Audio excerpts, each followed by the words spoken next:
Halo semuanya, kembali lagi bersama saya Uta di konten Meracau. Di episode kali ini kita akan membahas soal apa itu koalisi dan apa itu oposisi.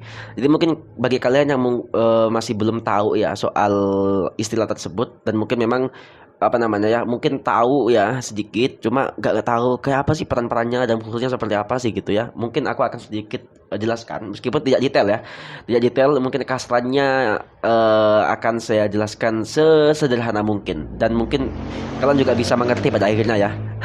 Jadi koalisi itu adalah gabungan dari sekelompok parpol yang menduduki suara mayoritas dari pemerintahan yang menjabat gitu. Jadi kalau misalnya kalian ngelihat pemerintahannya Pak Jokowi ya, kemudian kalian ngelihat orang-orangnya dari banyak parpol di situ kan, lah itu koalisi pemerintahan tuh. Itu koalisi pemerintahan, orang-orang yang menang dalam pemilu kemudian menarik beberapa beberapa orang dari parpol tertentu untuk bergabung ke dalam koalisi pemerintahan seperti itu. Sedangkan oposisi adalah sekelompok parpol yang kalah dalam pemilu. Jadi mereka adalah sebagian orang yang memang tidak menduduki satu jabatan penting dalam dalam pemerintahan, sehingga pada akhirnya secara otomatis menjadi seorang pengkritik dari pemerintahan itu sendiri, yaitu oposisi. Dan namanya kan oposisi kan, dia apa, berseberangan dengan kebijakan dengan peraturan dari kebijakan-kebijakan yang dilakukan oleh pemerintah gitu, berseberangan dengan mereka. Dan tentunya adanya kedua apa namanya aku sebut ya, adanya dua kelompok tersebut penting banget dalam setiap negara yang berdemokrasi gitu. Karena kalau misalnya ada koalisi aja tentu sangat tidak baik ya kan.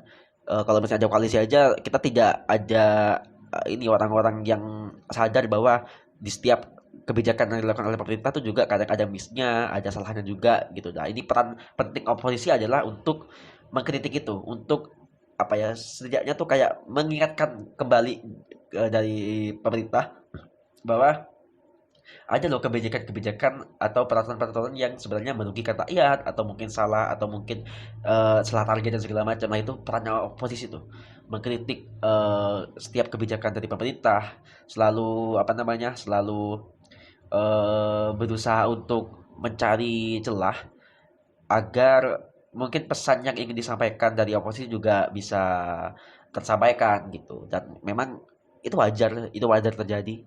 Dan kalau misalnya kita ingat ya, kita ingat tentu tentu gini, tentu koalisi dan oposisi itu sangat ini ya, sangat flow-nya tuh gak diduga gitu kan. Kadang ada yang sebelumnya parpol oposisi kemudian ditarik masuk ke parpol dari koalisi gitu. Contohnya seperti pemilu 2019 kemarin ya, di mana Pak Prabowo tiba-tiba diangkat sebagai Menteri Pertahanan oleh Presiden Joko Widodo gitu kan, yang secara otomatis parpolnya yang sebelumnya oposisi pada akhirnya masuk ke dalam koalisi pemerintahan gitu. Dan juga banyak sekali kejadian-kejadian seperti itu, dan itu wajar aja terjadi. Namanya juga politik, politik kan tidak dapat ditebak, tidak dapat dimengerti juga. Karena kita kalau bisa mikir-mikir kayak kok bisa gitu loh, kok bisa gitu ya, memang bisa, namanya juga politik gitu kan, tidak bisa apa ya, nggak bisa diduga, selalu nggak bisa diprediksikan seperti itu. Dan juga kita juga perlu tahu nih, apa namanya kan, koalisi dan oposisi ini sebenarnya akan ada ya, secara apa ya aku bilangnya, secara tidak langsung mungkin ya, tidak langsung akan ada ketika hasil pemilu tuh sudah keluar. Jadi kalau misalnya sekarang nih ya, kan pemilu serentak kan tahun depan, termasuk pemilu presiden kan gitu. Sekarang ini kan ada tiga koalisi nih ya kan. Ada koalisi yang dipimpin ini, dipimpin A, pemimpin B, yang dipimpin C gitu kan. Tiga koalisi yang sudah siap untuk mengusung capres dan cawapresnya gitu kan. Nah, untuk saat ini ya, menurut saya masih belum ada oposisi tuh. Masih belum ada. Kecuali oposisi yang sudah lama di periode yang akan habis ya, ketika masuk. Jadi di pemerintahan Pak Jokowi yang akan habis ini masih ada tuh koalisi sama oposisi yang mungkin kalian sudah tahu siapa-siapa aja orangnya. Tapi untuk tahun depan masih belum ada oposisi. Kita masih gak ngerti siapa oposisinya dan siapa koalisinya, karena ketiga koalisi ini, ketiga kelompok pengusung ini sama-sama dapat menang dan dapat kalah di pemilu tahun depan gitu. Jadi mungkin nanti ketika hasil pemilu tahun depan keluar dan hasilnya seperti ini, tentu tuh nanti di di apa namanya, dirancang lagi nih. Kalau misalnya kelompok A yang menang, otomatis kelompok A dan pengusungnya akan mendapatkan garansi ya, kayaknya garansi untuk menduduki jabatan dari pemerintahan gitu. Dan itu adalah koalisi pemerintahan gitu kan. Koalisi yang akan bekerja dalam 1 tahun periode pertama presiden seperti itu. Sedangkan orang-orang yang kalah pemilu, politikus-politikus yang kalah pemilu ini kalau nggak diajak masuk ke koalisi otomatis otomatis akan menjadi oposisi seperti itu.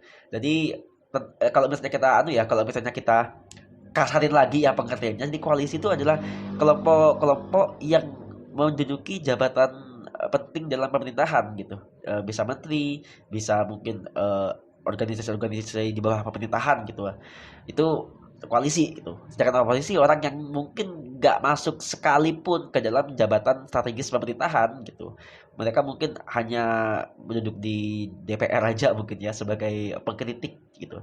Dan kalau misalnya kalian melihat selama ini kan mungkin citra oposisi itu selalu jelek ya, karena tentu banyak sekali acara-acara debat yang selalu menghadirkan antara pihak koalisi dan pihak oposisi itu melahirkan perdebatan yang sengit dan panas sekali gitu. Padahal enggak.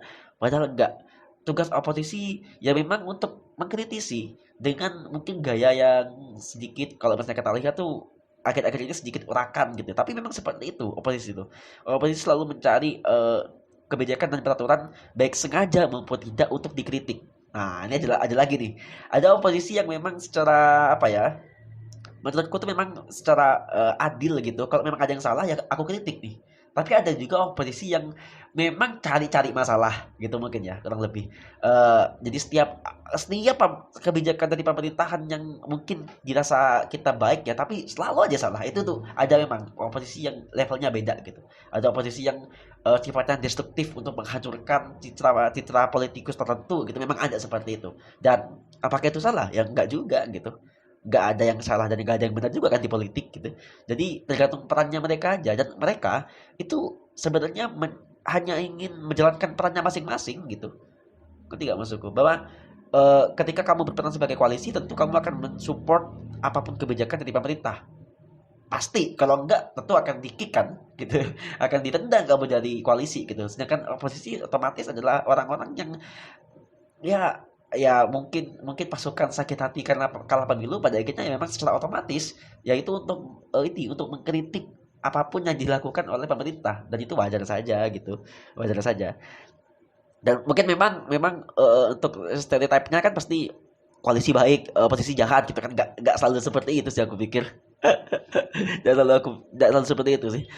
Dan kalian pun bisa jadi oposisi loh gitu, misalnya kayak kalian apa namanya ya, oposisi dan koalisi ini nggak secara administratif ada ketika masuk, cuma sekedar peran yang kemudian ada saja secara otomatis gitu ketika hasil pemilu keluar seperti itu. Dan kalian sebagai rakyat biasa juga bisa menentukan apakah kalian juga masuk atau berperan dalam koalisi atau berperan sebagai oposisi gitu. Tentu powernya nggak akan sekuat eh, peran koalisi dan oposisi yang sudah besar ya. Tapi kalian sebagai rakyat biasa juga, yang aku sebut sebagai pengawas pemerintahan, juga bisa mengkritik apapun kebijakan atau peraturan yang dikeluarkan oleh pemerintah yang dirasa kurang baik, atau mungkin malah mendukung kebijakan-kebijakan yang dirasa bagus, yang dirasa tepat sasaran dari pemerintah seperti itu. Jadi tergantung kalian saat ini, kalian mau berperan sebagai apa. Dan tentu cara mengkritik juga harus diingat, tetap ada etikanya. Karena kalau misalnya kalian gerasa gerusuk mengkritik dia tidak ada fakta mungkin, atau hanya sekedar menilai gak jelas gitu, juga kalian juga bisa kena tuh. Jadi kita harus tetap berhati-hati dalam suasana yang sepertinya akan panas sebentar lagi gitu ya. Jadi mungkin itu aja yang bisa aku sampaikan pada konten Meracau episode kali ini. Sampai jumpa di konten Meracau episode berikutnya. Bye bye semuanya.